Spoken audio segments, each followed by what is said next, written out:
Assalamu alaikum wa rahmatullahi wa barakatuh. Welcome back to the MuslimFin channel. Tonight we have an exciting podcast for you guys. And tonight we're going to be talking all about Sharia-compliant wills. We have a lady by the name of Fatima Parker. She's the newest member of the MuslimFin team. And we are excited to have her on board.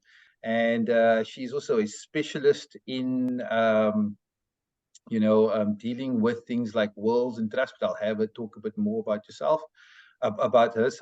We also have Siraj Buzik, the legendary Siraj Buzik.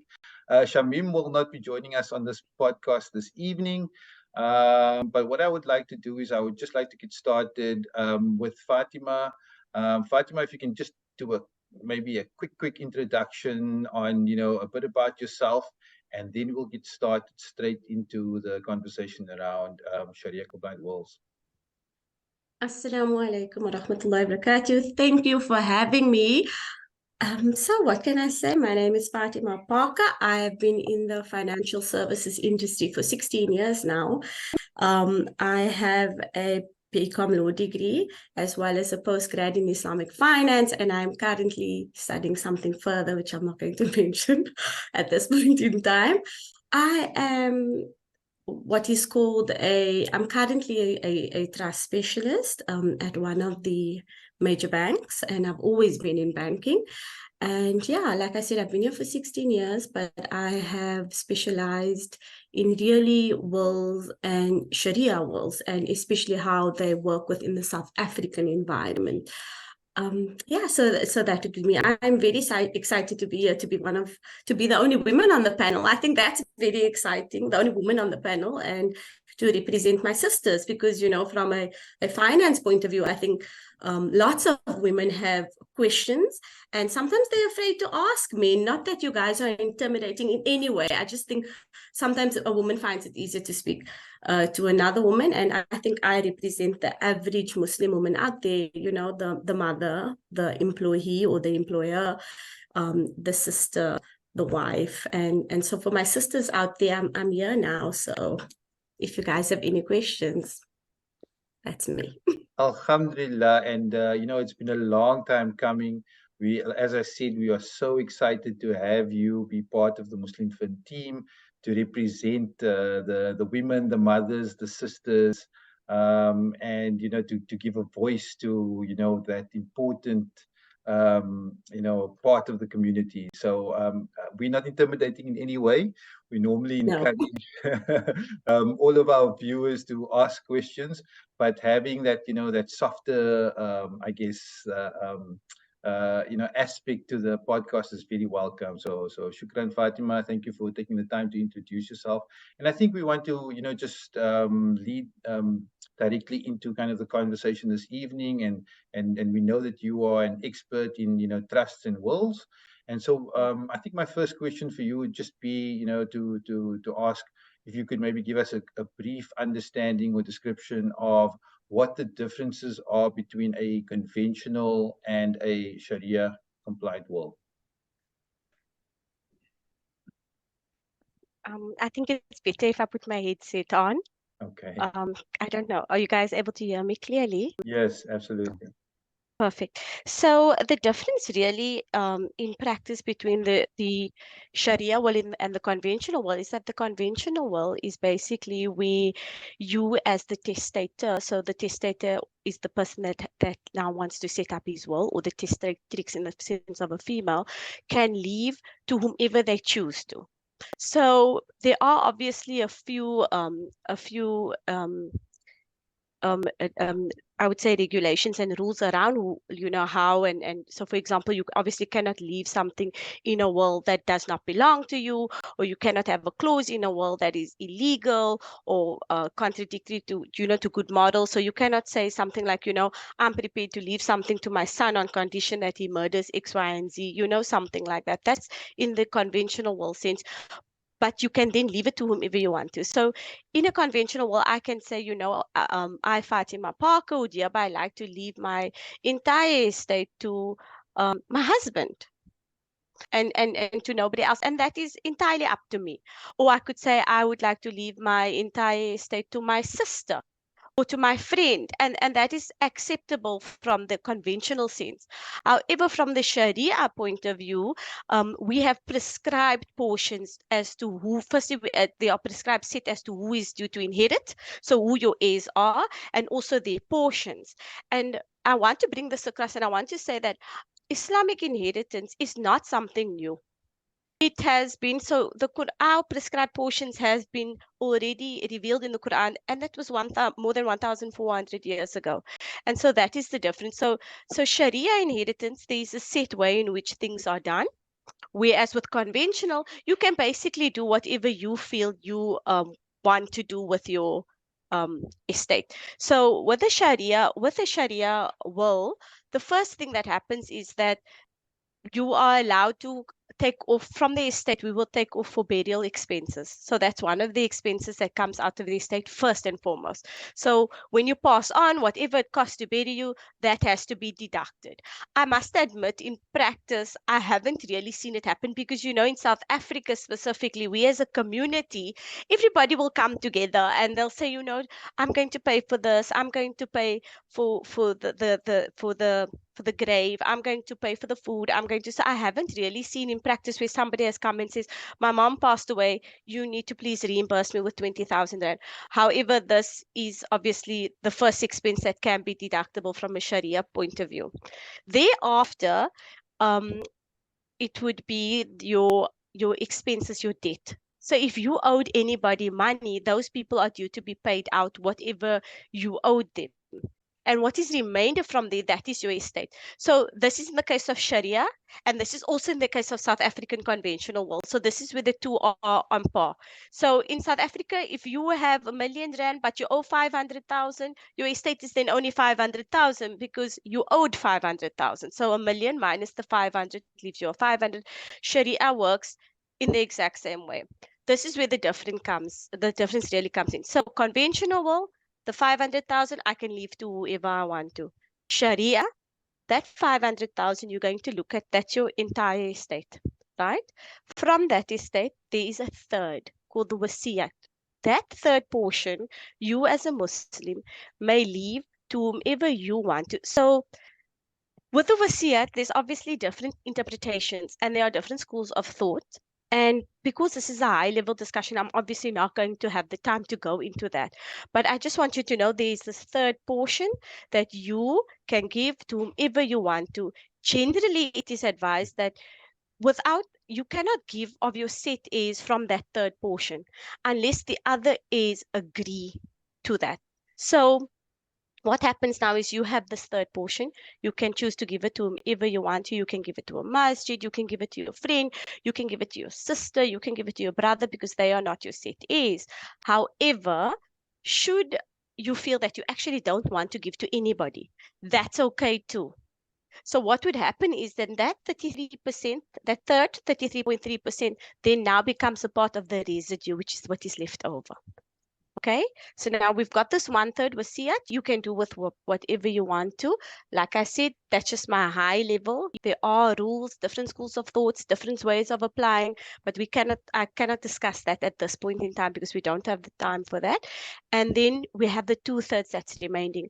Now these 2/3, they are set heirs, and these set heirs are prescribed in the Quran. So it will say, when you pass on, if these people are alive, those are due to inherit, and these are the percentages of what they're going to inherit. Does that make sense? So in the one, you have entire freedom of testation. You can, in the conventional world, you can give to whomever you want to. In Sharia, there is freedom of testation for that third, but the remaining 2/3, you need to then go according to the Quran, to the Quran, to Sharia, to the rules and how they are applied.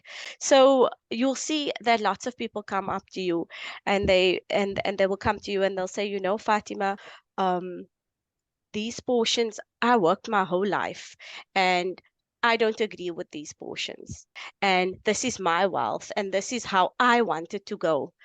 As a Muslim, you must remember that when everything that we have, all the wealth that we've accumulated, right?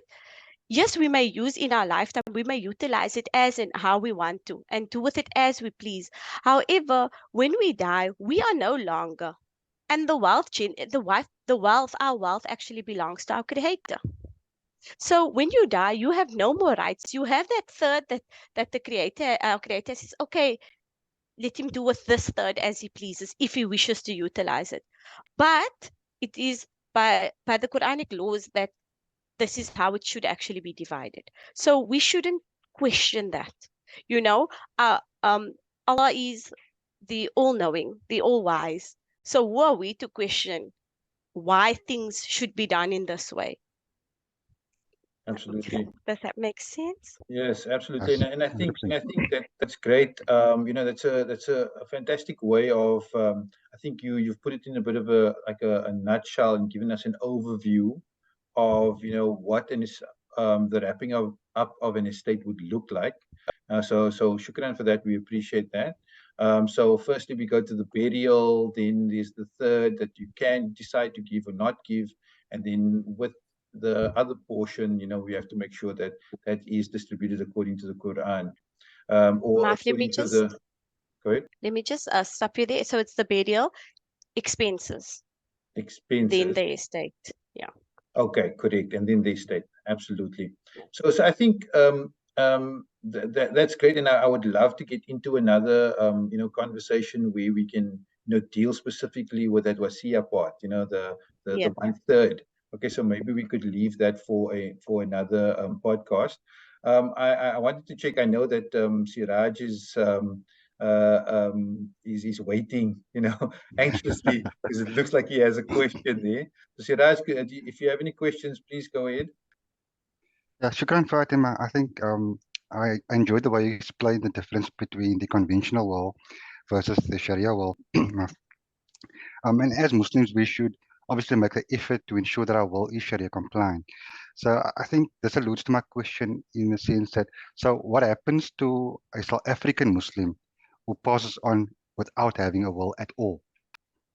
So that's a really good question. So in practice, I've actually seen lots of people come to me and they say, Fatima, my mom passed away without a will, my uncle passed away, or my sister, and they were practicing Muslims. So Hmm. what happens now? It must go according to Sharia. And the truth of the matter is we are South African, and South African law allows us to obviously choose how we want to. So in South Africa in general, when you pass away without a will, your will goes according to the law of intestate succession. So there are set rules of how they will obviously divide that estate. And so when you pass on as a Muslim without a will, your estate will not go according to Sharia. Your estate will go according to this South African law of intestate succession. And unfortunately, that goes against Sharia law. Does that See, make sense? it does. It does. Absolutely. And then just on my side, so talking about wills, obviously a will is a legal document. And when drafting a will, there are definitely going to be some type, some legal requirements when drafting a will. How do we ensure that a will is valid? Because you've heard so many stories where people have drafted wills, but maybe they didn't sign it, or maybe it wasn't signed by a witness. For example, and then the will is no longer valid. How do you ensure that the will? What are the criteria to ensure that the will is valid? And are there differences between a valid Sharia will and a valid conventional will? So, because the Sharia will is also obviously governed according to against South African law. So the same rules that apply for your conventional will would generally apply for your Sharia will. And that rule is that the testator or the testatrix, the individual that's having this will drafted, needs to be 16 years old or older, 16 years old or older. There has to be two witnesses, and it is these witnesses should actually not benefit from the will. So if it's going to be your daughter that's in the will, or in either case, so Sharia or conventional, they shouldn't actually sign as witnesses. The witnesses should not benefit from the will, right? And then on another point is that the witnesses should be 14 years old or older, so they cannot be, and they must be of sound mind. And also the testator or testatrix has to obviously be of sound mind. Also, the will needs to be signed and dated at the bottom of the actual will. It is very important that it is signed and dated, because what happens is, if you have a will signed and it is not dated, it leaves, when was the last will drafted? You could have had a will 10 years ago and now changed the will, but because you didn't sign and date it at the bottom, we don't actually know what is the last will. So that is important. The only real, I would say, like, difference really between a Sharia will and besides for the the calculation of how the estate is going to devolve, is also that the executor in a Sharia will must be a Muslim person. Mm. It must be a person of the Islamic faith, and it must be a person of good character, good moral standing, somebody that is trustworthy, because this person is taking on a big responsibility from a Sharia standpoint, and that is a very big difference. So even if you are going to a financial institute to draft your will, when you pass on, they need to ensure that there is a Muslim executor on the Sharia will. Wow, that's very interesting. I can feel like, there's so many more questions that I have for you, Fatima. And again, I just want to, thank you for your time this evening. For now, we're gonna have to stop it there. But what we'll do is we'll definitely have a follow-up podcast to this one. I know wills is a very important topic, and it's something that you shouldn't go to bed with without having one as a Muslim. So it's going to be very important, and we're definitely going to continue with this. But I want to thank the guests, Siraj and Fatima, for being on our MuslimFin podcast this evening. And I want to remind the viewers to please like, share, and subscribe to this video. If you think there's anyone that can benefit from what Fatima has just shared with us, if you can please share that, that will help our channel. And Assalamu alaikum wa rahmatullahi wa barakatuh. Alaikum salam wa rahmatullah. Alaikum salam.